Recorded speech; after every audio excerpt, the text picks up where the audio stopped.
Hi, this is Make It Now with Linda Lang. We are going to make gift tags today. It's one of my very favorite things to do, favorite pastime. You can make hundreds of them without even batting an eye, and I use them for all my packages, and everybody comments on them. So I'm just going to show you the different materials that we need to make these cards. Of course, the first thing you need is cardstock. That's what you're going to use. Okay. The second thing you need is heat and bond. You get this at Walmart. You need this. You can't do anything without heat and bond.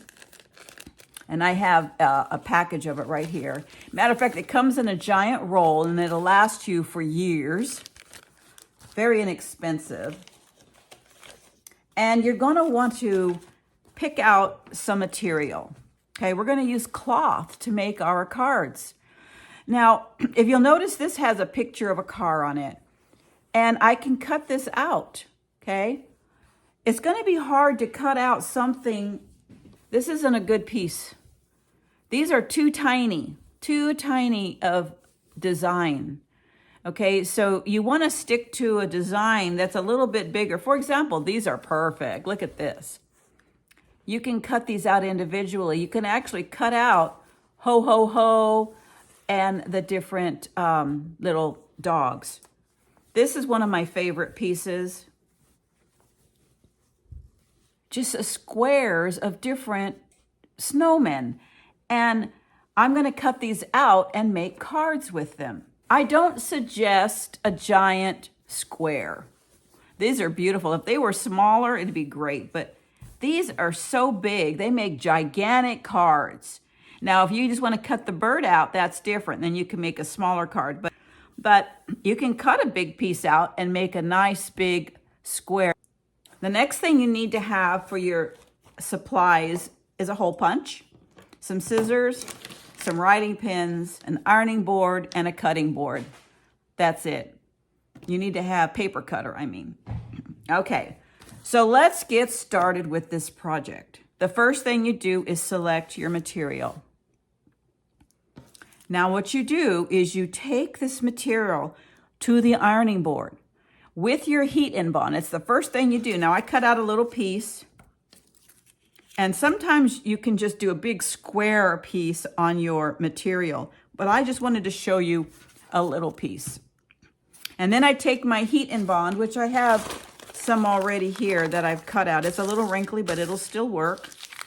And what you do is you lay the crinkly, feely, bubbly part up, and you put the wrong side of your fabric on top of it. Okay? Now, what's interesting is you do not want to iron any place where it shows this. I don't want it to be stuck on my iron, so I am going to cut it to the shape that I have here. Now, I'm not going to need that little guy's face, so I'm just going to cut it off and cut it right here. So now I have this piece ready to iron. Let us do that right now. So you just iron it right on top of that. Remember, the bubbly side to the back side of your material.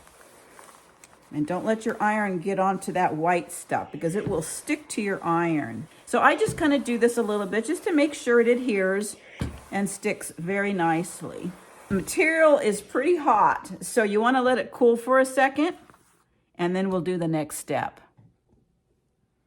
Now that my material is cooled off, I'm going to just start cutting the design out. Yep, that's all you do. You just start cutting around what you want. So I really like this ho, ho, ho, but I kind of messed up on the back. I didn't put enough heat and bond on that part. So I'm not going to use it. So I'm just going to cut my little dog head out. You can leave a little bit of space around it. You can cut it exactly. It's up to you on how you want to do it. I am just going to cut around. Make sure that the heat and bond is on the back of the area that you're cutting out. See, take a look. What I just did, it's not there. And I really like this. So I'm going to take a little heat and bond square and I'm going to put it right here Okay, I'm gonna put it on there because I want this little guy. Now I'm just troubleshooting here for you. And then you just cut it out so that when you iron it, the white does not get onto your iron. So let's try that. I'm gonna put it there. I got my iron out and I'm gonna push it down on there. So that should heat right up and fix it. Okay, so there's that little guy. Now I like this one. I'm gonna cut this out. Now again, this is how you do it. You just put the bond on the bottom and start cutting out your material. And by the way, because it's a heat and bond piece, it makes it stiff. It's easy to cut these pictures out. So I'll do one more for the sake of time. And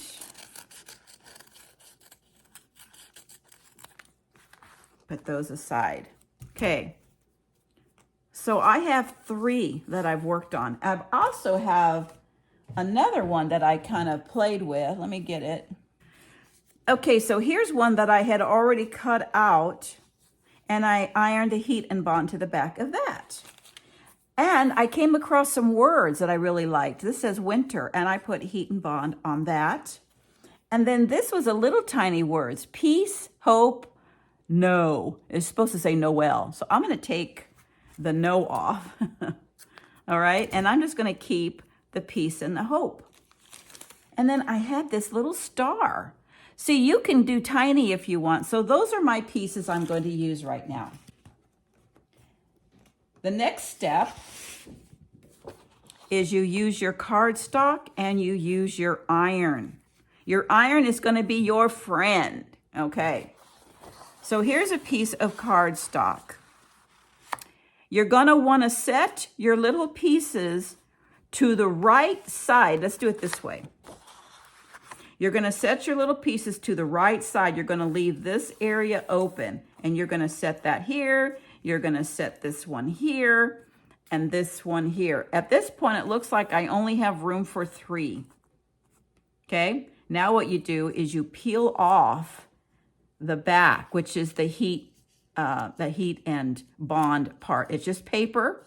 It peels off. And it leaves a sticky residue on your material.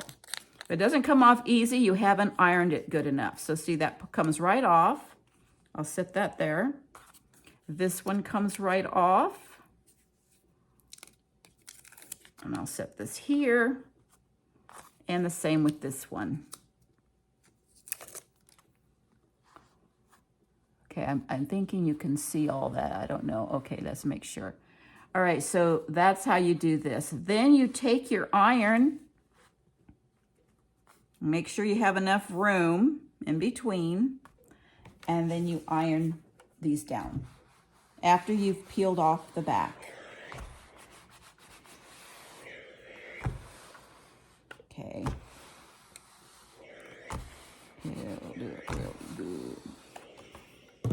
Now, what I have done in the past is I will do like 20 of these. So I'll put this aside and go to the next piece and add the next one and the next one and the next one. And I just iron and iron and iron and make a whole bunch of these. But I'm just going to show you how to make these 3 for right now. Now you take this to your paper cutter. So let me bring my paper cutter over. By the way, before I do that, I'm going to peel this little star back off. And let's see, I think I'm going to put it right there. I don't know. Let's just stick it there and see what it looks like. I'm going to iron it on. Sometimes I have a Christmas tree and I'll stick the star on top of it that I've cut out. Okay, so I've got this all ready to go.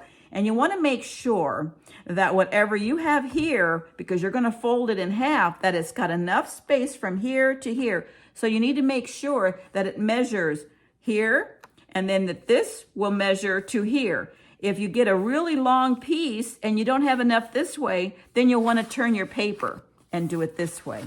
But we're going to work it this direction. Let me get my paper cutter.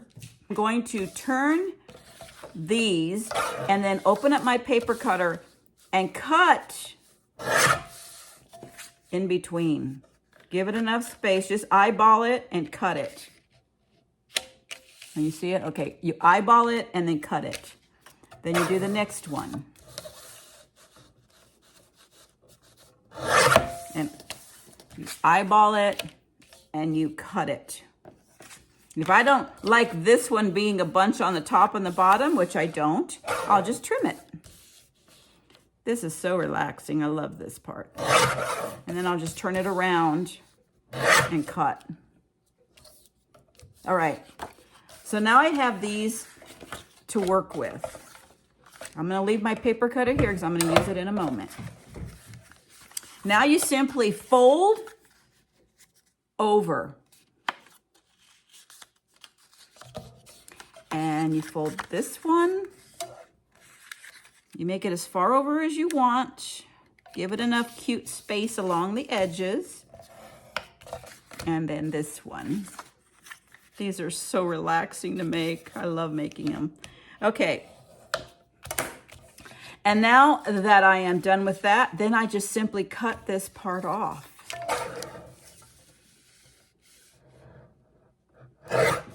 See? There's my little card. Cut this part off. If you can see me. Like that. And this one.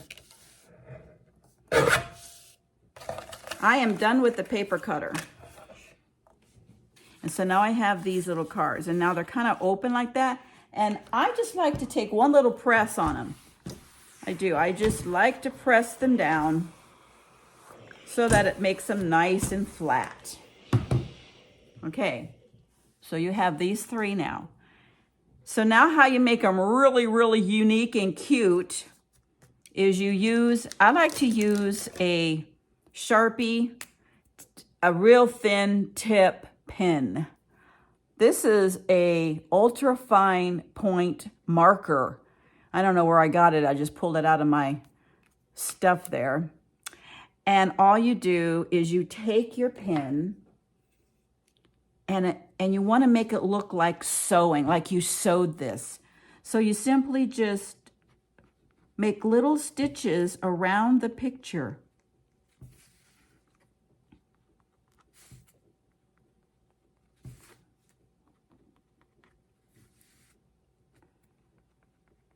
Okay. Now, isn't that cute? Who wouldn't want that? And then inside you can put to and from. So let me do this one. So you just, like I said, I make about 75 to 80 of these. And then I just sit at the front of the TV watching an old movie and I just dot these. Okay, there's that one. And we'll just finish up with this one. This one has a little extra piece to it. So I will go around the star. And you can use different color pens if you like. I prefer the black. It just looks like a black stitch. Okay. Now you simply take your hole punch and you want to punch it the side of the fold and punch it. Now I've made so many of these that this starts hurting after a while that I use a 2-hole punch and I go like this over and over and over again so that I'm not hurting my wrist.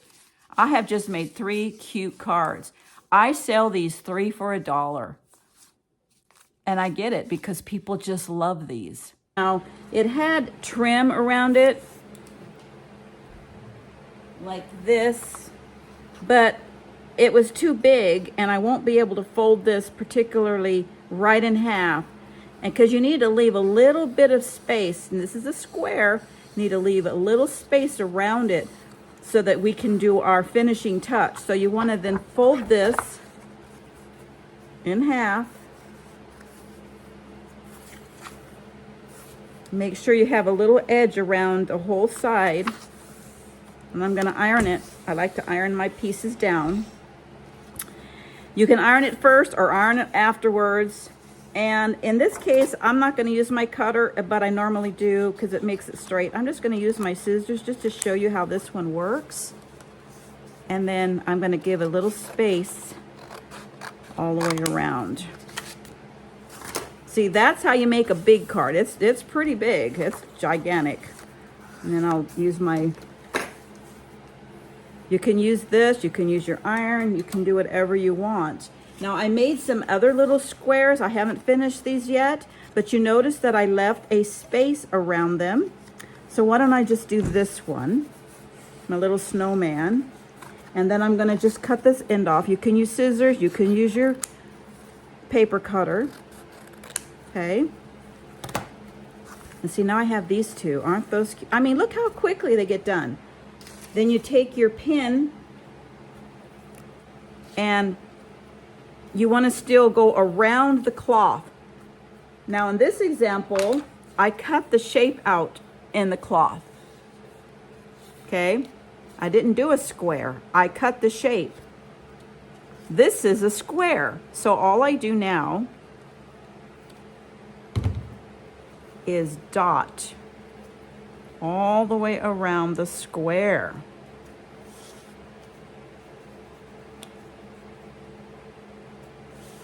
I've done so many of these that I had kids help me do this part. They love using ink pens, and they got all colorful and they made a bunch of little dots. Now look at that.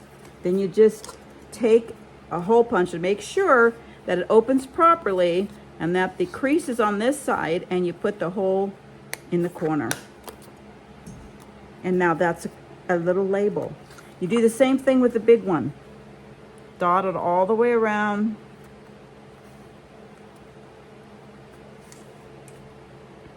It makes it look like it's sewn. It's just adorable. And then you want to poke a hole in the corner. That's how you make these cards. Look, aren't they adorable? I also did a truck. Check this one out. I'm just going to finish it off. Iron it down flat. And it's again a square. Now I could have cut the truck out and then did my stitching around it, but in this case I left it that way. Okay, so now I just do my dotting. Now these are the most adorable cards you could ever make. You can buy them, you can buy tags in the store, but I'm telling you what, people adore these. Okay, now all I do is, this one's a little different. This opens this way. So you want to put the hole punch where you're going to use the ribbon, put it in there on the corner. It's always on a corner. This one I went through the material a little bit, so I got to cut that off. So see how those are? Wow. Well, make it now with Linda Lang. Enjoy.